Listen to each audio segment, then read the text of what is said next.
Me gustaría, por supuesto, ahora tenemos mucho tiempo, me gustaría saber si tienen alguna pregunta, algún comentario que hacerle a alguna de las personas ponentes, ya sea en línea o presencial.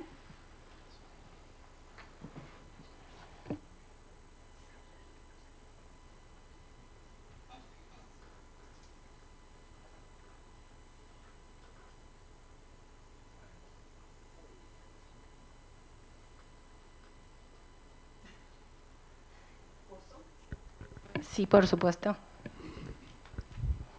Bom, muito obrigada a todos pelas brilhantes apresentações. Eu tenho alguns, enfim, estão-me a ouvir bem? Tenho algumas questões que vou apresentar aos diferentes congressistas, agradecendo naturalmente a todos a respectiva participação. A primeira que gostaria de colocar é a doutora Cristina e ao doutor Eduardo, relativamente à questão das fake news e das deepfake, a utilização da questão relativa à inteligência artificial, que, enfim, nos coloca a todos numa situação de veras de... Bom, hoje em dia a realidade é um bocadinho diferente entre o que é verdade e o que não é verdade, já é difícil a interpretação, o que é curioso, quando entramos num sistema de deepfake que são altamente verosímeis, é particularmente complicado. Mas a minha questão, enfim, o próprio Tribunal Europeu dos Direitos Humanos se pronunciou num único caso sobre as fake news e ainda que tenha fugido um bocadinho depois à questão no processo da Newsweek, é a ponderação, a necessidade de ponderação com a questão da liberdade de expressão, nomeadamente a existência ou não do reconhecimento ao direito à informação e ao direito à informação verdadeira. E, portanto, neste novo afloramento, se é que existe, ou se é que entendem que existe relativo à questão da informação, essa, enfim, ponderação entre esses afloramentos, considerando mais uma vez esta questão da inteligência artificial, gostava de os ouvir um bocadinho sobre isso. A outra questão que gostava de colocar à professora Maria Vasco, muito obrigada.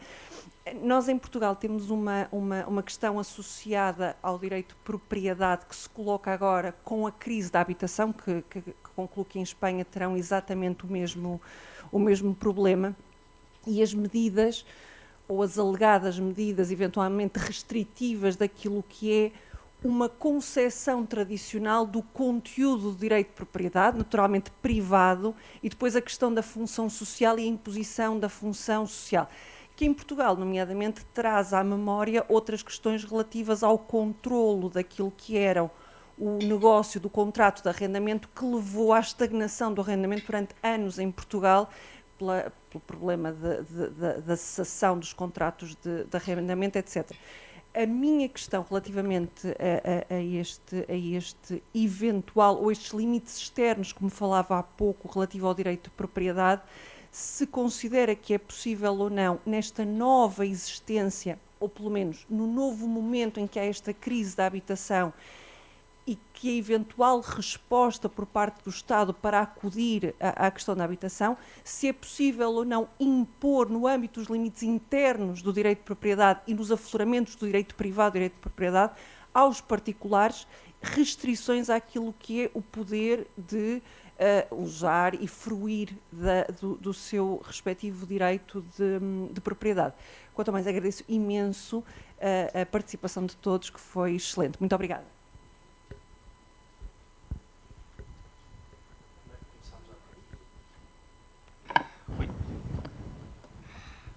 Muito bem. Antes de mais, obrigado pela questão, doutora Marisa. É uma excelente questão e é uma questão preocupante porque possuímos a liberdade de expressão criativa, nomeadamente de utilizar, por exemplo, a inteligência artificial, inserindo prompts em texto no qual eu peço que aquilo pegue na minha imagem e me transforme numa reta. Atenção, esta lógica de que poderá ser contrária ao direito à informação. Parece-me a mim que a preocupação da diretiva não é tanto uma questão de, claro, sem dúvida, regular conteúdos e garantir transparência no sistema algorítmico de mostrar informação, enquanto possuímos e mantemos um ecossistema digital em que todas as pessoas podem aceder, informar-se, informar os outros, e o sistema automaticamente por si filtraria este tipo de informações, portanto retiraria o conteúdo prejudicial do sistema e, portanto, permite às pessoas chegarem às plataformas, expressarem-se, informarem, não se informarem, e, portanto, estaria aqui salvaguardado o direito à recolha de informação. Mas o problema é que este tipo de plataformas são fontes de informação. E nós vimos isto a partir do momento em que tudo o que tudo o que são jornais e, portanto, os média tradicional, jornais e televisões, nós tivemos isto com o diretor da RTP, que disse à data, penso eu, em 2010, bem, a luta agora vai ser a luta pelos ecrãs. Já não é a luta pelo tempo de televisão, share, é a luta do número de ecrãs no qual nós conseguimos projetar a nossa imagem. Pois bem, o ecrã já não está a ser apenas disputado pelos média tradicionais que, entretanto, se digitalizaram, mas simplesmente por atores que conseguem, acedendo às plataformas, propagar a mensagem. O que parece estar verdadeiramente em causa, e foi algo que eu, por causa do tempo, não tive a oportunidade de dizer, é que, no fundo, quem é que tem o poder sobre o espaço digital. Porque quem tiver o poder sobre o espaço digital consegue ditar as regras, salvo seja, mas é verdade, ditar as regras nomeadamente o assegurar o direito à informação das pessoas e, ao mesmo tempo, assegurar a existência da plataforma, portanto, o ecossistema digital, onde as pessoas também se podem exprimir, evitando o conflito dos conteúdos entre um e o outro. E, portanto, isto pode-se mesmo verdadeiramente dizer, se me permitem, isto é um novo tipo de soberania, se formos a ver, não é? É uma soberania que os Estados democráticos tradicionais não têm, muitas vezes nem querem ter, não é? E que as plataformas e os seus utilizadores lutam todos os dias para conquistar. Que é conquistar a opinião, conquistar a voz digital. E, portanto, ter a mensagem a ser mimetizada, o efeito mimético ou mime, esta mensagem a ser mimetizada nos utilizadores por aí fora. Utilizadores que têm direito à informação verdadeira. Portanto, é claramente uma preocupação. E, portanto, o DSA tenta corrigir este equilíbrio, mas talvez a sua missão real seja mais profunda, que é salvaguardar a democracia democrática, que é um subjacente de tudo isto.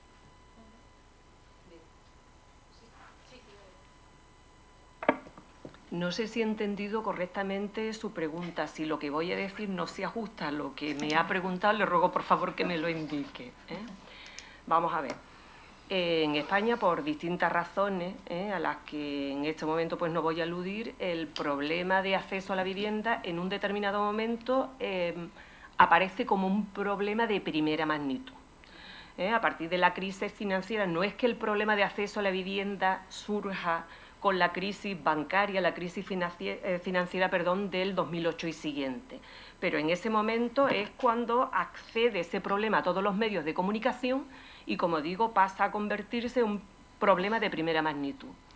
Las comunidades autónomas, primero, pues 17 de ellas en concreto, elaboran una serie de normas que con distintos nombres realmente lo que pretendían era establecer un régimen con el que hipotéticamente se facilitara el acceso a la vivienda. En esas normas se establecieron una serie de medidas que incluso para un observador que no esté avezado en la materia, claramente afectaban al contenido privado de la propiedad. En alguna de ellas, la andaluza fue de las primeras, en el año 2013, se establecía la obligación de destinar la vivienda, en régimen de arrendamiento, la vivienda que no estuviera ocupada a uso habitacional, de tal modo que un propietario que tenga una vivienda y decida alquilarla, pues no podría, en línea de principio, alquilarla para local de negocio, un arrendamiento para uso distinto de vivienda que probablemente podría resultarle más rentable y crearle menos problemas. Porque si además el inquilino recibe después el tratamiento jurídico de colectivo vulnerable, ese se va a quedar ahí para toda la vida, entre una razón y otra. Lo que quiero decir, ese es un tipo de medida. Otras medidas que se establecen medidas que permiten a los ayuntamientos imponer claramente sanciones para aquellos que tengan viviendas deshabitadas. Pueden incrementar el precio del IBI, el impuesto de bienes inmuebles, hasta el doble, si están deshabitadas durante determinado plazo de tiempo. O, por ejemplo, se establece en otra de esas normas derechos de adquisición preferente, retracto, en favor de la administración cuando se enajene una de las viviendas en cuestión, con todo lo que eso implica. Y, por último, algunas de las medidas más extremas llegaban incluso a ordenar o permitir la expropiación, pero no por causa de utilidad pública de interés social, sino porque el propietario incumplía la función social atribuida a esos bienes. Como señaló el profesor Revenga esta mañana, y no puedo estar más de acuerdo con él, los primeros constitucionalistas eran particularmente personas de reconocido prestigio. Y muchas de las sentencias del año 81, año 87, año 88, Leguina, que fue ponente de las del 87 y el 88, cuando dijo todas estas cosas que he señalado en mi intervención inicial sobre el derecho de propiedad, el cambio fundamental que propugna el Tribunal Constitucional sobre el derecho de propiedad, lo hace en unos términos que, leída la conclusión final, es sorprendente, pero si uno va leyendo la sentencia, cada afirmación sirve de base para la argumentación posterior. Y a su vez llega a una conclusión y monta la argumentación posterior, de tal modo que cuando uno llega a la conclusión final dice, caramba, ¿en qué punto me ha engañado? Porque es que está todo perfectamente trabado. Desgraciadamente, esos juristas de reconocido prestigio, y lo digo, no voy a decir con conocimiento de causa, he leído muchas sentencias, eso se lo puedo asegurar, pero no tienen la talla que tenían estos señores, me explico. Respecto de estas medidas concretas que le he señalado, o, por ejemplo, en materia de arrendamiento, que es el ejemplo que ha señalado usted. En materia de arrendamiento, ahora ya el legislador estatal, en la Ley por el Derecho a la Vivienda del año 2023, entre otras cosas, modifica la Ley de Arrendamientos Urbanos y establece que para las zonas residenciales tensionadas, que es como se denominan en la ley, el precio inicial de arrendamiento pues va a estar tasado limitado. Es decir, un particular va a arrendar y resulta que tiene que arrendar para uso habitacional. Además tiene que establecer el precio inicial conforme a determinados factores, tasado, limitado, no puede sobrepasar la media de los 5 últimos años de la zona, etcétera, etcétera. Pero es que además, como la persona arrendada pertenezca, como digo, a estos colectivos vulnerables, pues no solamente es que tenga ya los plazos de prórroga ordinarios, sino es que además va a tener prórrogas adicionales del contrato, con congelación de renta, etcétera, etcétera. Muchas de estas medidas fueron recurridas ante el Tribunal Constitucional. Cuando era el legislador autonómico, era el legislador central el que interponía el recurso. Y a la inversa, respecto de la ley del 23, que es del Estado, pues, si no me falla la memoria, se han interpuesto hasta 5 recursos de inconstitucionalidad, de los cuales están resueltos 2. La argumentación del Tribunal Constitucional para mantener la constitucionalidad de estas medidas, que en la mayoría de ellas han dicho que no afectan al contenido del derecho de propiedad, no atentan contra el artículo 33, la argumentación es, y lo voy a calificar, y asumo las consecuencias de esto, penosa, auténticamente penosa. Por ejemplo, respecto de la congelación inicial de la renta, la fijación de renta máxima, el argumento fundamental del Tribunal Constitucional, y les puedo leer porque traigo las sentencias correspondientes, el argumento del Tribunal Constitucional es, hombre, es que la medida en cuestión va a afectar a un número reducido de propietarios, porque solamente se va a aplicar en las zonas residenciales tensionadas. Hombre, el que afecte o no afecte al contenido del derecho de propiedad no está en función del número de sujetos. Por lo menos eso es lo razonable. Otra de las medidas y cómo se sostiene la constitucionalidad de la norma en cuestión. la relativa a la obligación de dedicar la vivienda a uso residencial. Aquí ya el Tribunal Constitucional señala un argumento que, francamente, si lo leen ustedes despacio, es para quedarse, y perdone por la expresión vulgar, con los ojos vueltos, se quedan en shock, porque el argumento es: esa obligación de dedicar la vivienda a uso residencial no forma parte del contenido esencial del derecho de propiedad, porque es una medida destinada a los poderes públicos, no establece una obligación para el propietario. Entonces, lee uno la norma correspondiente y establece la obligación de uso residencial, pero es que además, más adelante, califica la misma norma el no dedicarla al uso residencial como falta grave. Y después sigue uno leyendo y para la falta grave se establece una sanción que llega hasta los 9.000 euros. Pero eso no es obligación para el propietario.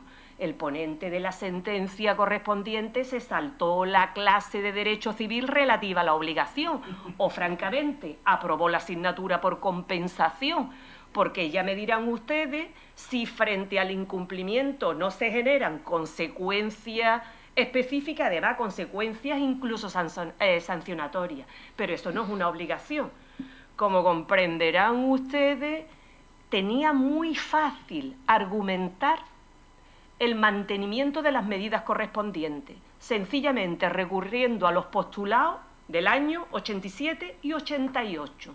Le bastaba con indicar: estas medidas, la implementación de las mismas es necesaria para el mantenimiento de la función social de la propiedad, que forma parte del contenido esencial del derecho y que yo, como legislador, debo respetar ex artículo 53(2) de la Constitución.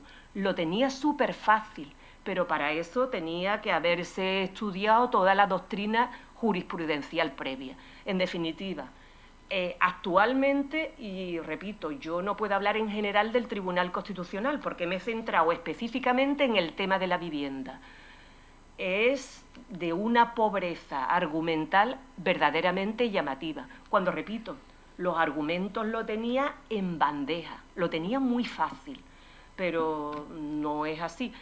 No sé si este excurso, esta disertación responde. Le pido, por favor, que me disculpe si no le respondo e intento aclararlo. Gracias. Por favor, adelante.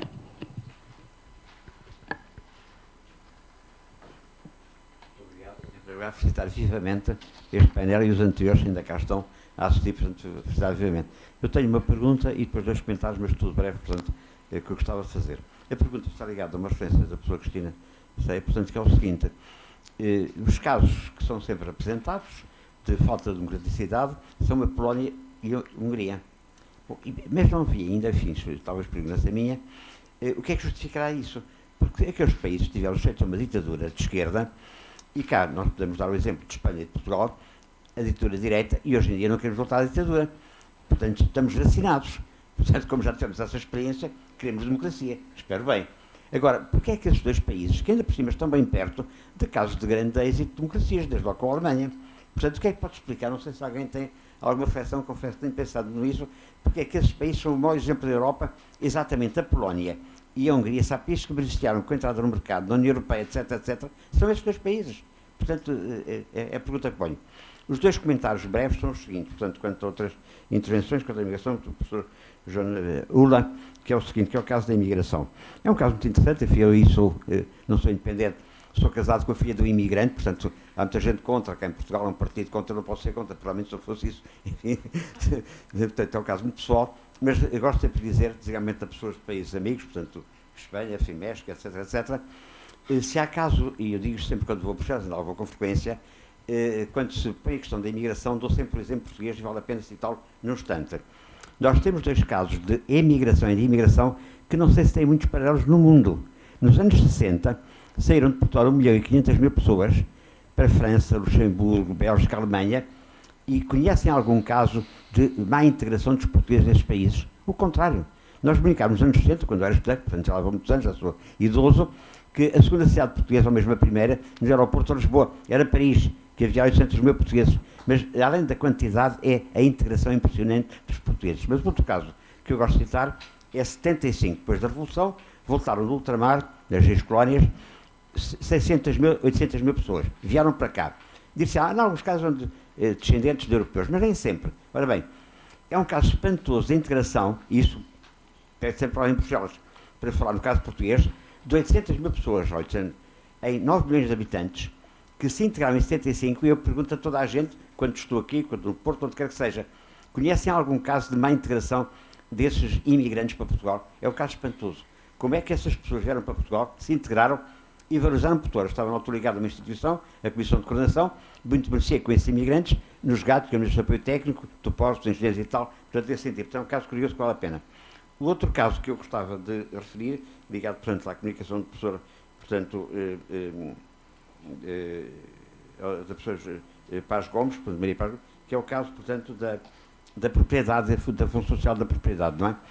Que é um caso espantoso e negativo português, portanto, enfim, estou à vontade agora também de falar nisto. A preocupação na Constituição Portuguesa de 76 é haver grande propriedade. O que interessa não é que seja grande ou pequena, é que seja rentável. Isto está à vista. Hoje não temos, em Portugal, é no centro e no norte, pequena propriedade, a rentabilidade não dá para estar a tomar conta e, portanto, limpar as herdades e tal. Por contrário, onde há grande propriedade no Alentejo, enfim, eu sou suspeito também ao falar nisso, mas já não tenho propriedades, devo dizer, portanto estou mais à vontade por isso, mas nesse caso, o caso que interessa é se a propriedade tem vantagem social ou não, e dizer que a nossa vantagem social por ser economicamente rentável. Portanto, essa preocupação dos constituintes portugueses, alguns grandes amigos meus, não vou citar, um deles é meu colega de gabinete da Universidade do Porto, mas portanto não digo o nome como é evidente, mas o caso é este. Realmente a preocupação nessa altura é que houvesse grandes propriedades. Qual era o drama? Eu tinha umas herdades que já vendi no Crato, no Distrito de Porto Alegre, quer dizer, mas é um caso engraçado.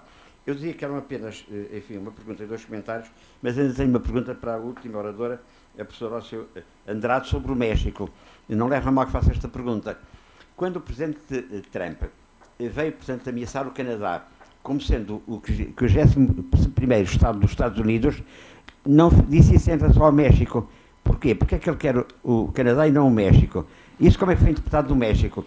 Como sendo até agradável não dizer, ou que uma desconsideração, porque é que ele quer o Canadá e não o México? Portanto, é uma pergunta mesmo para fim de tarde, mas realmente como é que a população do México reagiu quando o presidente, enfim, dentro da NAFTA, portanto, ele quis o Canadá e não o México? Ficaram contentes por não querer ou tristes porque foi uma desconsideração?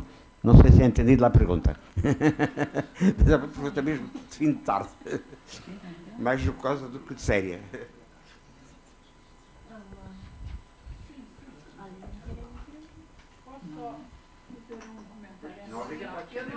Por favor, sim, sim. A palavra porque foi a primeira. Eu não sei justificar porque é que falamos sempre da Polónia e da Hungria, talvez porque em termos de reação tenham sido os mais destemidos, mas se calhar também porque em termos de populismo e de autocracia, a nível da União Europeia, foram aqueles países que emergiram mais cedo nesses moldes. Também o facto da proximidade da Ucrânia e lhes dá, digamos, ali uma visibilidade, porque há outros países na União Europeia onde se começa a assistir às tais tendências nacionalistas, o Chipre, a Eslovénia, a República Checa. Agora a verdade é esta. Tiveram mais, é o que eu digo, tiveram mais protagonismo e pronto, não sei justificar muito mais porquê. Ia dizer isto, mas estava-me a passar. E a questão, de facto, são democracias, mas também são democracias mais recentes que Portugal e Espanha, não é? Quer dizer, ainda tem ali o antigo regime próximo. Poucos hábitos democráticos. Mas não sei justificar mais do que isso, não sei. Se calhar, se me deixar, senhor professor, se me deixar só adicionar aqui um dado. Isto é algo que nós muitas vezes falamos nas aulas, não é? De políticas da União Europeia. São Estados, os PECOS, os antigos PECOS. São Estados com poucos hábitos, portanto, poucos hábitos democráticos. Veja que muitos deles são Estados que não tiveram a Revolução Liberal. não tiveram a Revolução Liberal. E, portanto, a democracia é construída de cima para baixo. A democracia é construída de cima para baixo. Com poucos microfenómenos democráticos aparecendo em algumas incidências territoriais, mas a democracia é construída de cima para baixo. Em nada surpreende que, perante o papão do autoritarismo populista, sejam os primeiros Estados em que portanto, os eleitores se deixem levar pela mensagem. Em nada surpreende. Relativamente à questão dos retornados, se me permite fazer um ligeiro reparo, a minha mãe é retornada, veio de Angola. O problema, do ponto de vista dos retornados, não foi a sua integração na sociedade, foi a aceitação dos que cá estavam perante esta mão de obra, muita dela qualificada, mas, portanto, esta mão de obra mais barata que de um momento para o outro entrou derrompante no país. E a minha mãe foi vítima de assédio laboral em razão disso. Portanto, o problema estava do lado de cá, não do lado de quem entrou. Porque, vamos ser honestos, professor, sim, professor, eram portugueses. Eram portugueses que voltaram à metrópole, não é essa expressão.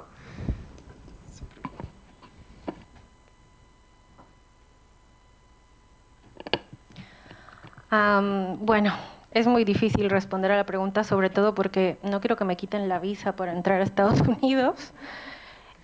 A ver, yo creo que el presidente Donald Trump es el típico bully de escuela, es un bravucón.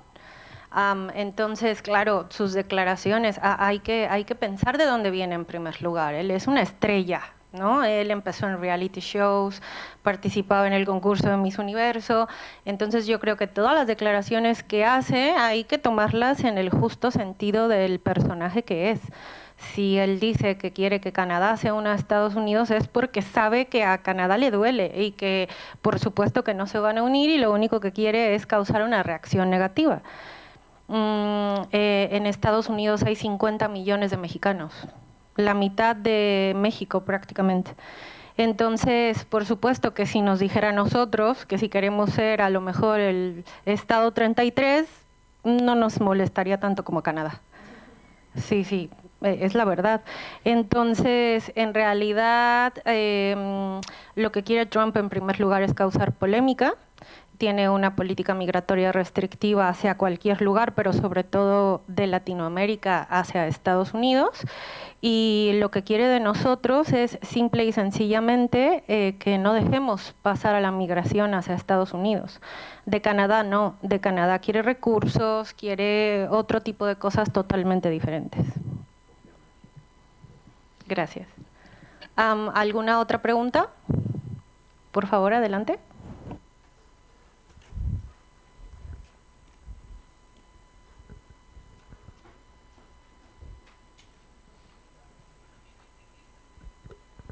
Bueno, yo quería felicitar a la profesora Emilia Girón, que ha intervenido de manera telemática. Quería felicitarla por su intervención, tanto por la forma de la intervención como por el contenido.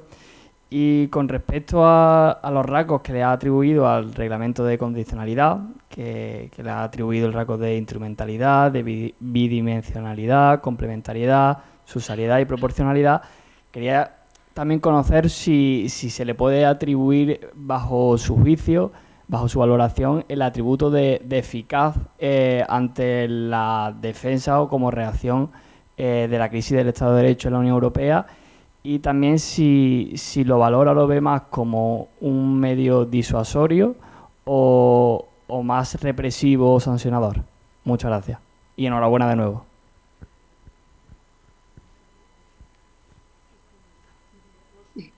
Muchas gracias por sus palabras. Y en relación a la pregunta sobre la eficacia del instrumento, pues todavía es pronto. Eso es lo que ha dicho en las recientes recomendaciones que se han aprobado a raíz de las sentencias del Tribunal de Justicia de la Unión Europea.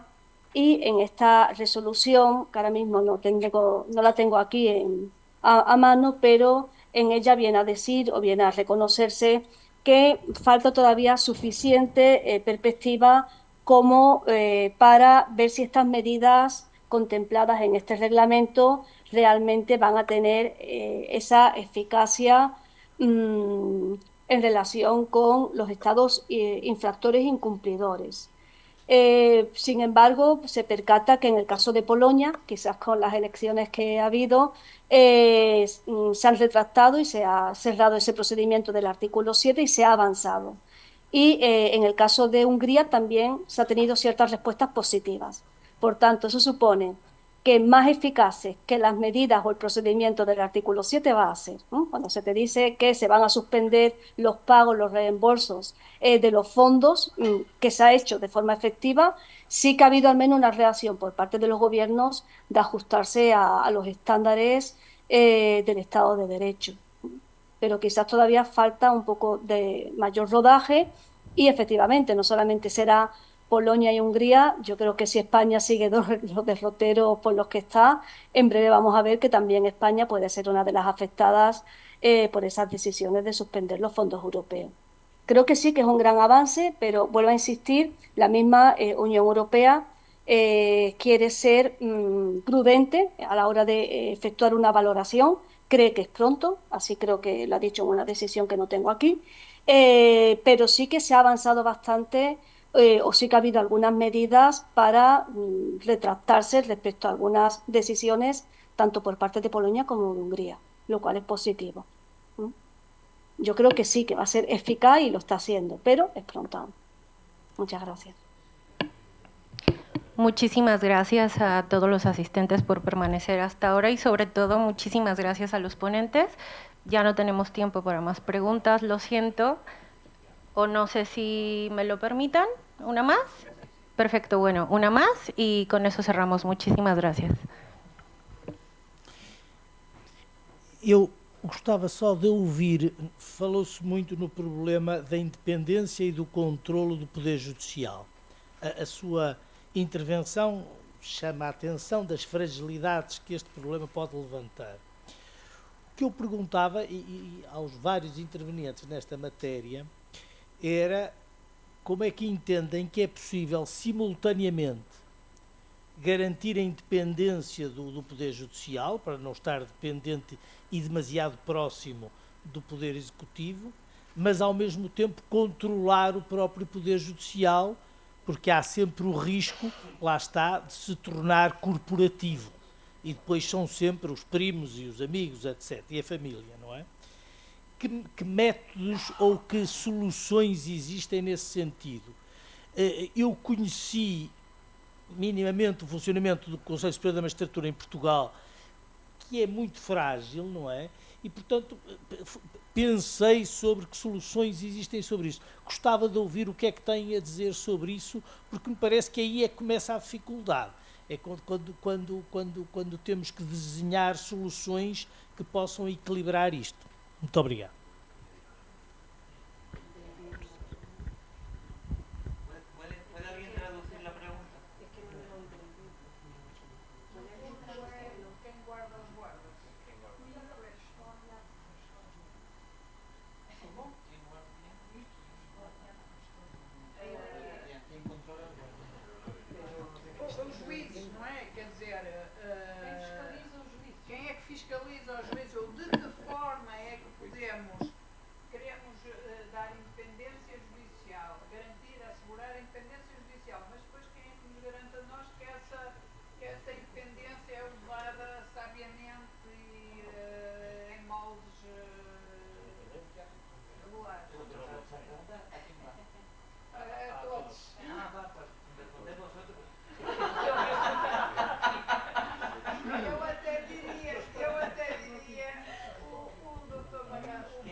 Que teve contacto direto com o Supremo Tribunal de Justiça, trabalhou próximo da presidência e que já refletiu sobre o assunto, podia começar. Diz que já refletiu sobre o assunto. Ora, diga lá então. Bueno, si la pregunta es... Bueno, es que esa es la pregunta. ¿Quién controla a quien tiene la obligación de controlar la validez de las normas o la legitimidad de las actuaciones? Esa es la pregunta, ¿verdad? A própria estrutura, os pares, a possibilidade de haver recurso, o Conselho, é claro que os Conselhos Superiores têm alguma fragilidade, mas vão funcionando, não são só compostos por juiz, o que também, por um lado, a magistratura critica, mas por outro lado também exerce ali um contrabalanço, mitiga ali um bocadinho. Não sei se mais alguém quer acrescentar alguma coisa, não sei. Isso é a velha história da politização do judicial e da judicialização do político, quer dizer, se houvesse uma solução à vista não estávamos aqui hoje a discutir essas coisas, são linhas muito ténues. Depois eu julgo que são problemas mais estruturais do que conjunturais, não é possível, digamos, são problemas que se prolongam no tempo, que não têm uma resolução imediata e de concretização contínua, não sei. Bueno, en el caso de México específicamente, justamente se supone que para eso se creó el Tribunal de Disciplina Judicial, que lo que se busca es controlar las decisiones de los jueces, específicamente que éstas estén ajustadas a derecho y que sean constitucionales. Sin embargo, no sabemos en primer lugar cómo funciona, porque apenas, como lo comentaba, va a entrar en práctica el 1 de septiembre, pero además yo no estoy segura de que este sea un medio eficaz, porque al final lo que va a suceder es que es probable que las decisiones de los jueces estén encaminadas más a proteger al Estado y no a la ciudadanía, porque finalmente, como lo decía, pues sobre todo los magistrados que van a formar parte del Tribunal de Disciplina Judicial son apegados al gobierno federal. Entonces, en este caso, yo creo que podría existir un órgano que fuera autónomo, en este caso si vamos a crear un tribunal de disciplina judicial, si este realmente fuera autónomo, si no tuviera intereses políticos de por medio ni fuera apegado al Ejecutivo Federal, es probable que funcione. En México no lo tenemos, pero bueno, esta es una manera que me parece interesante por lo menos de probar. Ya en un año les diré qué pasó. El epílogo. Muchísimas gracias. Bueno, ahora sí damos por concluida esta mesa. Les agradezco muchísimo todas sus preguntas y por supuesto a todas las personas que intervinieron en esta mesa.